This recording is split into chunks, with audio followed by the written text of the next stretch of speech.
bandiraɓe sehilaɓe heɗotoɓe radio josal jamhira moon en garti hannde oɗo ñalloma alhamisa 12 lewru décembre hitande ujunaji ɗiɗi nogas nayyi habaruji moɗon ɗemgal pulaar titre uji men ɓurɗi mawnude ko toon to états unis puɗɗorɗen ɗum noon ko toon to new york hono kanko donald trump ene wayno ko o suɓama yo won l'homme de l' année ɗum noon suɓima ko magazine biyeteɗo time ɗum noon o yi ha hande ko gouvernement makko kanko donald trump e sakkiti nanede omo jogori ƴeftude neɗɗo kadi ko koreji kennedy en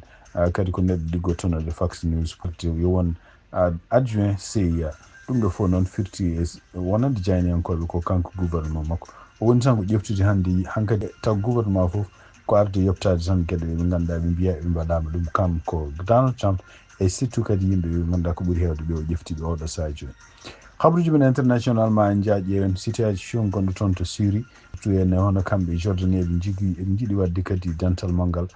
taw ko leyɗele arabeɓe pour wawde ƴewde hol cité aji mum ɓe ballata ko fati hono leydi syrie deƴirta ma jeeya toon to Mauritanie festival mawɗo baɗowo toon to Chinguetti habaruji men cakkitorɗen ko toon to France hono kanko Emmanuel Macron e tugnade kadi habaruji jaltuɗe e jamma he mo ƴeftu mawnomi gouvernement mawnomi premier ministre kesso janggo subaka aljuma ɗum noon ko lomtade hono biyeteɗo Michel Barnier baɗade censuré guila ñande 4 lewru décembre hitande ujunaji ɗiɗi e nogas nayyi ko ɗum woni titre uji men ɓurɗo mawnude oɗo journal ma en garto desuji muɗum joni joni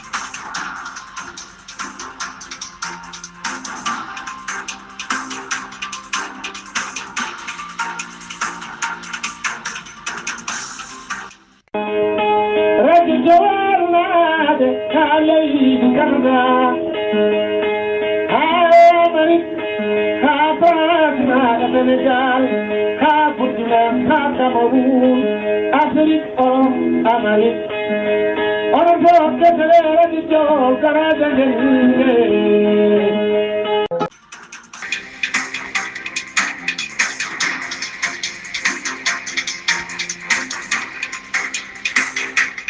bandiraɓe sehilaɓe heɗotoɓe radio jowol sare e jaam hiire mum no mbinoɗen gardidi men ni habaruji men guiɗoɗen ko toon to états unis e ko yalti ñalawma hono kanko donald trump yiyama toon to new york ɗum noon ko sibabunde new york times ɗum noon ko journal bindo habaruji kewɗi mbiɗo kadi émission ngaji kewɗi nde suuɓimo yo won kanko neɗɗo mo mbiyata neɗɗo hitande neɗɗo woɗ ɓurɗo waɗe haalumo haalede ɓurɗo kadi yiɗede ene wayno ko caggal mum yiyama kanko hoore makko mo ari toon sibabude ngal ɗon teddugal toon to galle ɗo kalisaji gossodirte walla ɗo jawdi wosnodiri mbiyata new york exchange mo ari toon kanko hoore makko mo uddisa oɗon cérémonie ɗum noon kadi ko teddugal mawde wonande makko kanko donald trump ko jiiɗa ɗum kanko donald trump kadi en ɗamina wonde ko e haalluji gummiɗi toon to Mar-a-Lago ɗum noon ko Florida en omo yiɗi nomde hono biyeteɗo Amaryllis Fox Kennedy ɗum noon en wayno ko ɓi ancien président Robert Kennedy e kadi kañum hoore mum ko cousine hono kanko Robert F Kennedy mo suuɓi yo won gardiɗo ko fate cellal ɗum fof noon e haalluji jaltuɗi hen en wayno sinde ko kamɓe républicain jeɓe ɗe ɗaminaki wonde maɓe jaab ko waɗi ɗum ɗon kanko Donald Trump mo noon ɗum ko sibabunde Robert F Kennedy en wayno mo suuɓi yo won gardiɗo cellal o ñaagade mo wiide wonde ko alay saago ƴefta oɗo pour oɗo beele ne wawa ankidde fate CIA ɗum noon CIA ne wayno ko kanko Robert F cuɓaɗo yo won gardiɗo ko fate département cellal ne wayno o wi wonde ko bam makko e kaw makko Kennedy en ɗiɗi foof waɗi ɗumen ko CIA ɗum noon ne wayno ɗum fof ko théorie ji ɗi ganduɗa henne kanko Robert F Kennedy en ko waɗimo yidde liggade e laamu Donald Trump ko beele omo yobto ɗum noon yobtademo ko wawata yobtade tan ko so tawi goto e famille makko surtout oɗo e suka debbo biyeteɗo Amaryllis Fox Kennedy nommama toon to yo won adjoint directeur CIA ɗum noon e wayno ko Amaryllis Fox Kennedy tugnade hande habaruji gumiriɗi toon si en o liggima e CIA kamɓe yimɓe républicain ji ɓe gonɗinani wonde komo jogui karallagal wawde wonde kanko hoore makko adjoint directeur CIA ko ɗum woni ɗom jarata ɗo ko jiiɗa ɗum ɗon toon to New York siftinɗon tan hanki wono kamɓe New York toon police toon ɓe mbawi wiide wonde ko fetel keftade makko kanko Luigi Maggiano ɗum noon ko takkaɗo kañum hoore mum kañum waɗi hono gardinoɗo compagnie assurance United Healthcare biyeteɗo Brian donc takkaɗo yo kañum waɗi ɗum ene wayno ko fetel makko keftaɗo e makko toon Pennsylvania o kuure pellaɗe e makko kanko Brian ene wayno ko ɓe gonɗini wonde ko fetel o hutora ko wawi wonde fof ene wayno ko yalti hande hono kanko Luigi Maggiano wiya wonde komo wonde ñaw ngu ko sibabunde ƴiye makko keeci less ɗum noon ko less rumbutorto hawnaki won gi gonde toon ene koko déplacé waɗino kadi opération kono ene wayno mo yewi wonde ko assurance tiiɗi ko faari callo makko toppi wallanimo ho safrini fewi kanko noon hay sinde wonde ko famille makko joom kalis en kanko ene wayno ko tuggitande o gasni janngude o dañi janngude kam o heɓi diplôme aji makko maîtrise o heɓi diplôme aji makko masters kono noon guila nden ene wayno ko kanko hoore mum ko guriɗo e si enen ko si yiiti kadi wi wonde ko guila mois de juillet ha ñalawma mo nanga o jokkodirani e famille ko haaldani yummakko omo foti artude toon to tribunal ɗum noon ko addi mayirɗo mois de décembre tribunal toon to Philadelphia taw ko toon nanga en nden kadi hawnaki maɓe ƴeewa kadi so tawi ɓe mbawa nawtudemo toon to New York siftinde on tan New York ene wayno ko tribunal ñawore gonɗo toon walla justice gonɗo toon yamirani kala ko wiyete kala neɗɗo farɗo yoware kono noon ene sogue kam duuɓi kewɗi ɗum noon ene wayno ko sakkiti ko tan e ndeɗo hitande goto e cousine aji makko liggotoɗo toon to Maryland kañum hoorumi ƴeewino ñaagade wonde beele seeɗoyankoɓe jaada e muɗum beele ɓe mbawa sosde toon kuulal penalty de mort ɗum noon ko kala barɗo no waɗe kono ene wayno ngalɗon kuulal yaɓɓama toon to Maryland e toon kadi to New York ngalɗon kuulal pour ñawore mayde ala ha hande ruttade kanko Donald Trump habaruji men États-Unis cakkitorɗen ko toon to New York hono kanko Eric Adam maire mo New York o wawi fottude alhamis oɗo ñalawma hande hono kanko biyeteɗo Tom Homan noon ko kañum ardina ko fate frontiére uji ɗum noon ko e laamu Donald Trump garo ngu ko kanko woni kalfinaɗo pour déportude million ngaji yimɓe ɓe ganduɗa hen taw ko mbiyata illégoji wonɓe ɗo e États-Unis caggal noon nde foti journaliste ko kanko Eric Adam o wi wonde ko ene wayno mairie makko ɗum noon laamu makko e yidde Tom Homan walla gouvernement mbaro mo Donald Trump yidde mabɓe ko wotere andi mabɓe ko goto kala mo ganduɗa yimɓe holluɓe fitina surtout taw kañumen ngala kayitaji ko yimɓe potani woppede gona ɗo e leydi kaɗon haalɗo noon ene wayno caggal mum noon kanko Eric Adam o arti hen caggal mo wi wonde ko journaliste uji en jiiɗi ko bonnude haala makko kono noon e wiide makko omo ɗamini continde o wi wonde komo ɗamini continde wallodirde e yimɓe réfugié ji walla yimɓe sodniɓe wonɓe États-Unis pour beele mo wawa rende ɗumen surtout ko fati immigré ji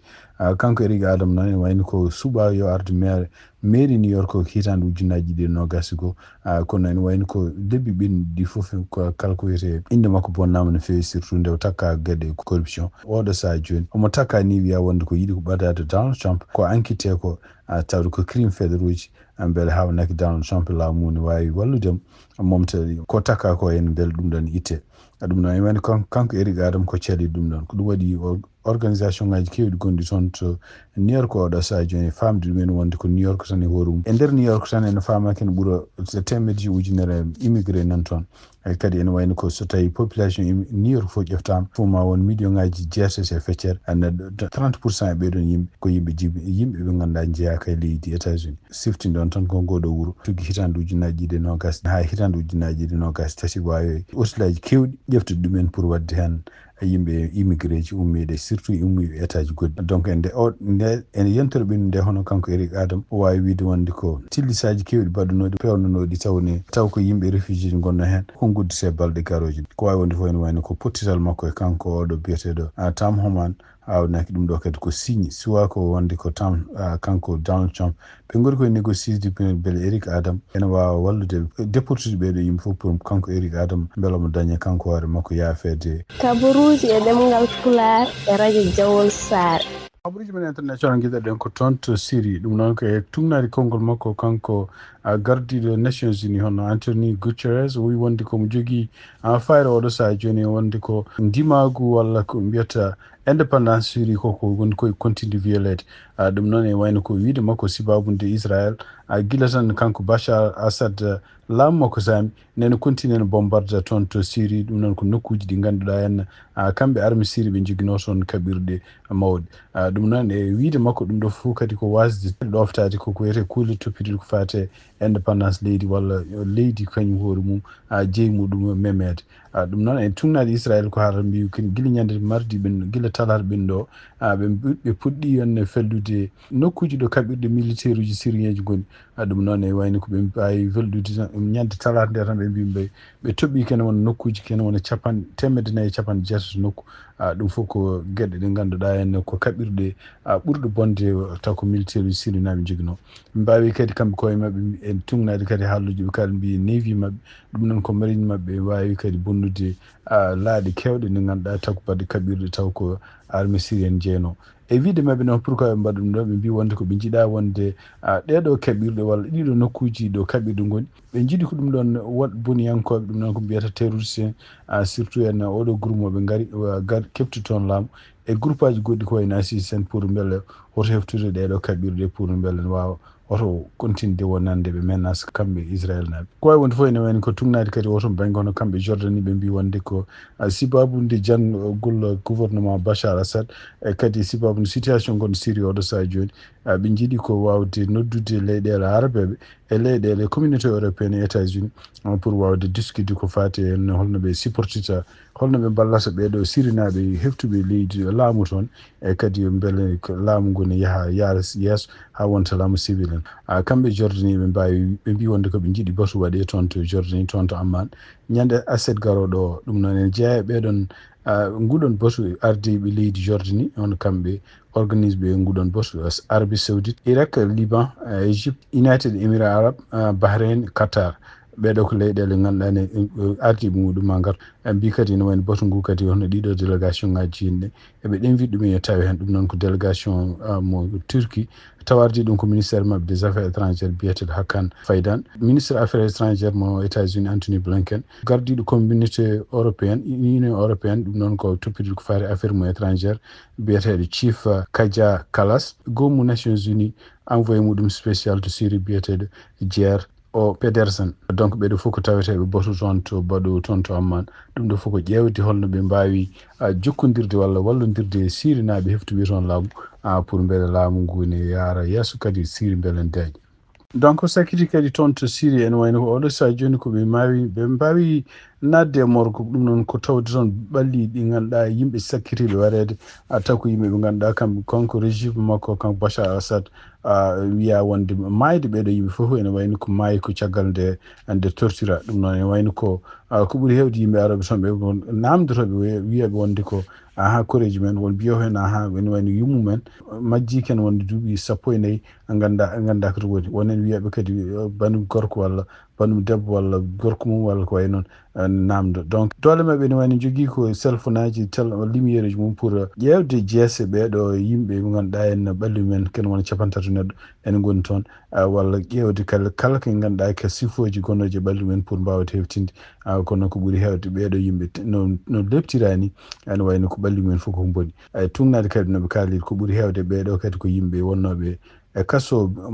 gandaɗo kaso gonɗo souterrain kaso mo ganduɗa nawa toon fof yaltata kene maayi biyeteɗo donc kaso o wiyete ko kaso Saïd Naya ɗum noon e wayno ko kaso kadi mo haalu mo heewi haalede kala neldaɗo toon ne wayno ko gartata kadi haɓude men cakkitti ko fate Syrie ne wayno ko kanko ministre des affaires étrangères Anthony Blinken mo États-Unis o wawi kanko hoore makko fottude gardiɗo leydi Turquie hono Recep Erdogan ɗum noon ko aéroport ɓe poti oɗon kadi ne wayno dusno ko premier ministre mo Hongrie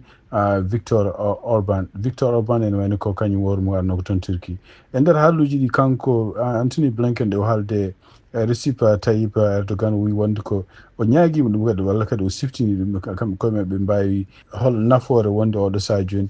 pour wallude kala civil en wonɓe toon surtout minorité ji gonɗi toon to Syrie dognoɓe toon walla wonɓe toon ha hande caggal nde ɓeɗo en groupe islamiste mo ganduɗa taw ko kamɓe Turquie ɓe surporti ɗum caggal nde ɓeɗon kefti laamu toon to Syrie ɗum noon ene wayno ko ɓeɗon minorité ji haaltoɓe en ko yimɓe wiyeteɓe non seulement kamɓe turkinaɓe ɓe jiiɗi riddude ɗumen warde ɗumen mais kadi ene wayno sirinaɓe ɓeɗo heftuɓe laamu walla wonnoɓe toon ni e laamu makko kanko Bachar Assad eɓe jiiɗi elminde tout le temps donc ene wayno ko kanko Anthony Blinken wi wonde ko deññata Syrie tan ko wawde wonde ko kala droit international e kala kadi haqqi innamade respecté toon e surtout kadi minorité ji bawɗi wonde foof goppe ndeeƴe e leydi men kanko gardiɗo e oɗo groupe keftuɗo laamu toon to Syrie o wi wonde ko ene wayno e anniya mabɓe ɓe jiiɗi ko leydi ndi foof minorité ji mo wona minorité yimɓe foof garta denta leydi ndi tawde ndeeƴa habruji men international hande toon to Niger e tugnade kadi communiqué mo radio France international hono kamɓe gouvernement transition gonɗo toon to Niger mo ardi ɗum hono général Abdourahmane Tiani ɓe mbi wonde ko oɗo saha ene wayni ko hande alhamisa 1 lewru décembre ɓe suspandi hono radio BBC kene wona pour lebbi tati mbawi kadi portude plainte hono radio France International ɗum ɗo fof ɓe mbi wonde ko ɗiɗo radio ji ɗi ko mbawi haalde habaruji ɗi ɗi godani pour wiide wonde ko janu waɗino toon to wuuro wiyetengo Châteauman ɗum noon mbi e wiide mabɓe kadi ɗiɗo radio ji kadi mbi wonde ko janu ngu ken ɓuura temedere militaire nodɗo taw ko yimɓe jihadiste janno e mabɓe donc e tungnan hande koɓe mbi wonde BBC ɗiɗo habaruji ɗi rokki ɗi anni muɗum ko bonnude deyƴere wonde toon nde e bonnude kadi moral ɗiɗo militaire uji Niger naɓe contre jihadiste ɗum ko communiqué o haali mbi noon e ñande mercredi ndi ne hono kamɓe état major mabɓe ɓe kaali e télévision mbi wonde ko janngu mbiyangu waɗi toon to Châteauman ngu ɗum ɗo ko hunde ko habaruji ɗi godani e ɗum ɗo fof ɓe mbi e wiide mabɓe ko campagne ko mbiyata intoxication taw ko yimɓe añɓe leydi Niger ngumoni pour bonnude moral yimɓe militaire uji Niger naɓe e kadi ene wayno feccude leydi Niger siftin ɗon toon guila kuddita baɗɗo toon e mois de juillet hitande ujunaji ɗi nogas tati hono kamɓe organisation ngaji surtout toppitade ko fayde jaydiyankal e journaliste uji toon to Niger ene wayno ene jogui caɗele no fewi pour wadde liggey muɗum donc ene wayno ko yontere ko caggal nde kanko laamu makko Mohamed Bazoum nde sammina ene wayno ko radio France International donc radio France International e France 24 ko kañumen goni guidi suspendede toon to Nigéria e ha hande kañum koyemen ko suspendade donc régime gonɗo toon to Niger ha haali e alkamisa oɗo wi wonde ene porti plainte contre radio France International pour wawde kañum hoore wadde campagne ko mbiyata désinformation pour ko fati e nguɗon janggu surtout won gon janggu ngu mbiyata waɗi toon to Niger ɗum noon woni communiqué o signi ɗum ko kanko général de brigade Abdourahmane Tiani habaruji men toon to Mauritanie ko siftinde on tan ene wayni ko e jonde mabɓe 17 session ɗum noon baɗɗo toon comité intergouvernemental pour ko mbiyata dandude kala ko mbiyata pinal iwal histoire baɗɗo toon to hakkude ɗiɗi e jeeɗiɗi lewru décembre ko Mauritanie yiyama toon kañum hoore mum présenté toon hono ko fate histoire mo Samba Guela Jeeyi ɗum noon e wayno ɗum ɗo fof kadi ko oɗon histoire kadi ko histoire amma kamɓe renduɓe toon ɓe jaaɓi windude ɗum pour wonde pour UNESCO mofta ɗum ɗo ko hunde ganduɗa kadi koye piine walla ko histoire kalletede ko fati piine Mauritanie donc e tungnade article ko haali ko ɗum ɗo fof ko gueɗe ɗe ganduɗa kanko gardiɗo leydi Mauritanie Mohamed Cheikhul Ghazouani programme uji ɗi o jogui pour wawde dandude walla kadi wurtinde walla kadi mawninde kala ko fate pinal Mauritanie ɗum noon koyen histoire Samba Guela Jeeyi koyen jeeya e wiide mabɓe kadi ɗum ɗo kadi Samba Guela Jeeyi kadi ko symbole mawɗo wonande Mauritanie naɓe foof e kadi ne wandi ko ɗum ɗo kadi ko symbole kadi ko hunde kadi wawde wallude gotaɓe ɓiɓe Mauritanie surtout ko fati pinal histoire muɗum délégation garɗo toon nene jaɓɓi ɗum toon to UNESCO ko kanko ambassadrice Mauritanie gonɗo toon to UNESCO biyeteɗo Moulati Mint El Mokhtar en wonde yimɓe hewɓe kadi jeeyaɓe ko fete conservateur walla ko mbiyete ene jeeya hen kadi hono kanko kadi conservateur national toppitiɗo ko fate culture toon to Mauritanie toon to ministère toppitiɗo ko fate culture art et communication relation avec le parlement ene jeeya hen kadi neɗɗo jeeyaɗo département musée national mo Mauritanie membre uji goɗɗi kadi taw koye jeeyaɓe oɗo délégation jeyanoɗo toon to UNESCO kono ene wayno ko teskita tan ene wayno ko hawnaki ɗeɗo gueɗe kadi ene wayno critique ama si babunde e noon so tawi Samba Guela Jeeyi haalum ne haale e wiide won hen won région walla won guure walla won nokkuji yimɓe men poti yiyede hen ɗum woni ko hawnaki ma en jokkodire kadi e woni yimɓe critique ɗum ɗon pour ƴewde holko woni onno cikkiranno ɗum ɗon no foti wade hande toon to Mauritanie tungnade kadi habaruji gumiriɗi toon to biyeteɗo Kalam ene wayno ko festival goɗɗo kadi nana waɗa toon to Chinguitti ɗum noon festival waɗata ko ñande 13 lewru décembre ha 17 lewru décembre tungnade kadi habaruji gumiriɗi toon mbi wonde ko oɗo festival kadi ko guure mawɗe ɗe ganduɗa biyeteɗe patrimoine donc ko les villes anciennes Chinguitti ne jeeya hen skita kadi ono délégation mawɗo kadi gummiɗo toon to Jowol yaade toon to Chinguitti hawnaki ma en mbawa jokkodirde e yimɓe représentant ji arɓe toon mbawa haalande en holno oɗo festival holno yarata donc festival waɗata ko ñande 13 lewru décembre ha 17 lewru décembre toon to Adrar Chinguitti toon to Sénégal caggal nde kanko biyeteɗo ceerno Ali Sy ɗum noon ko député cuɓanoɗo yo lomto on Abbas Fall député Pastef non caggalde kanko hoore makko nde windi lettere wonde ko o démissioni poste makko député toon to assemblée nationale ɗum noon e wayno ko kanko ministre toppitiɗo ko fati justice mo leydi Sénégal Ousmane Diagne o arti kanko no wadde déclaration pour lernude ko fati démission ngol ceerno Ali Sy e wiide makko wi so tawi ceerno Ali Sy kañum hoɗum démissionnano kanko ministre de la justice o